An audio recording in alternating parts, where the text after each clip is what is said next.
Hello everyone, welcome to my channel. जानिए क्यों मनाई जाती है मकर संक्रांति और उसके महत्वपूर्ण लाभ।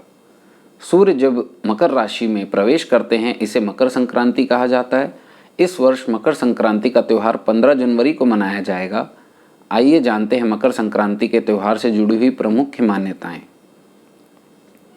मकर संक्रांति पर सूर्य दक्षिणायन से उत्तरायण की यात्रा प्रारंभ कर देते हैं। ज्योतिष शास्त्रों के अनुसार सूर्य का मकर रेखा से उतर कर्क रेखा की तरफ जाना उत्तरायण कहलाता है, जबकि कर्क रेखा से दक्षिण मकर रेखा की ओर जाने पर दक्षिणायन की यात्रा शुरू होती है। शास्त्रों में उत्तरायण को देवताओं का दिन और दक्षिणायन को देवताओं की रात कहा जाता है। मकर संक्रांति पर सूर्यदेव अपने पुत्र शनि से मिलने उनके घर जाते हैं। ज्योतिष में मकर राशि के स्वामी शनिदेव होते हैं। सूर्य और शनिदेव की आपस में शत्रुता का भाव रखते हैं, लेकिन जब सूर्यदेव स्वयं शनिदेव से मिलने उनके घर जाते हैं तो इस त्यौहार को पिता पुत्र के मिलन के रूप में मनाया जाता है।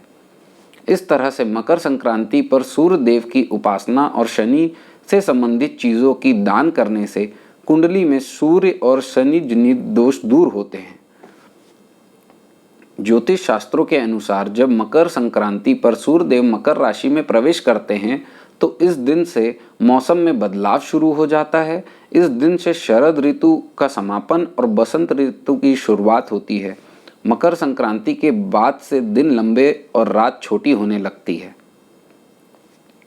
मकर संक्रांति से देवताओं की रात समाप्त हो जाती है और दिन की शुरुआत होती है। इस तिथि से सूर्य दक्षिणायन से उत्तरायण होते हैं। ऐसी मान्यता है भीष्म पितामह ने मकर संक्रांति के दिन ही अपने प्राण त्याग किए थे। मकर संक्रांति पर गंगा सागर में स्नान का विशेष महत्व होता है।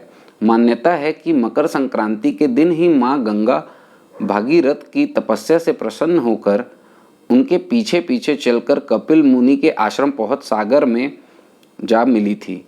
इस कारण मकर संक्रांति पर गंगा सागर में स्नान का महत्व है।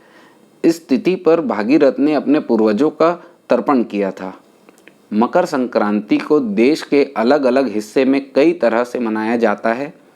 पंजाब, हिमाचल प्रदेश और जम्मू कश्मीर में मकर संक्रांति को लोहड़ी के नाम से मनाया जाता है। दक्षिण भारत में इसे पोंगल के रूप में, जबकि असम में भोगली बिहू के नाम से मनाया जाता है। बंगाल में मकर संक्रांति को उत्तरायण के रूप में मनाया जाता है। उत्तर और बिहार में इसे खिचड़ी के नाम से मनाया जाता है। गुजरात और राजस्थान में मकर संक्रांति पर पतंगे उड़ाई जाती हैं। माघ मास में मकर संक्रांति पर जब सूर्य मकर राशि में आते हैं तब प्रयाग के पावन संगम तट पर सभी देवता, दैत्य, किन्नर और मनुष्य के समूह में स्नान करते हैं। मकर संक्रांति को प्रमुख तौर पर खिचड़ी का पर्व माना जाता है और इस दिन खिचड़ी का दान करने का विशेष महत्व होता है। मकर संक्रांति को तिल संक्रांति भी कहा जाता है और इस दिन तिल दान का खास महत्व माना गया है। इस दिन तिल दान करने से शनि दोष दूर होता है। मकर संक्रांति पर गुड़ का दान कर गुरु ग्रह की कृपा होती है। मकर संक्रांति पर घी और नमक का दान करने की विशेष महत्व होता है। इससे जीवन में भौतिक सुख सुविधा की प्राप्ति होती है और बुरा समय टल जाता है। धन्यवाद।